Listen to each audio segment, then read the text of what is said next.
5 effective home remedies for skin tightening. As we grow old, our skin starts to show signs of aging. It starts losing its natural elasticity, which leads to sagging. Sagging of skin is a natural process and is irreversible, but it can be reduced and delayed. Often people opt for cosmetic surgeries that are very costly and have side effects. Fortunately, there are some home remedies to tighten the skin. They are simple and easy and also work effectively to reduce wrinkles and fine lines. Coconut oil. Coconut oil penetrates into deeper layers of the skin and rejuvenates the skin cell. It keeps the skin hydrated and nourished. Its antioxidants eliminate free radicals that are damaging your skin and speeding up the aging process. Mustard oil. Mustard oil tightens skin and makes your skin glow. The skin is rejuvenated as blood circulation is enhanced because of the mustard oil massage. The high level of vitamin E present prevent aging and wrinkles. Mustard oil can sometimes cause skin inflammation. Do a patch test before using it to massage your skin.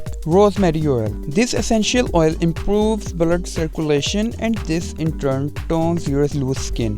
The antioxidant present enhances the production of fibroblasts and improves the skin's elasticity. It is rich in carnosol and squalane, which slow down the skin's aging process. Almond oil. Almond oil is rich in vitamin E and provides moisture to the skin. It visibly reduces skin sagging and tightens skin naturally. Massage almond oil on your body for 20 minutes before taking a shower. Do this every day or at least every alternate day. Avocado oil. Avocado oil is highly moisturizing in nature and penetrates deep into the skin. It also boosts collagen synthesis and this greatly improves the firmness of your skin. It contains high level of vitamin A, B and E that helps to tighten skin.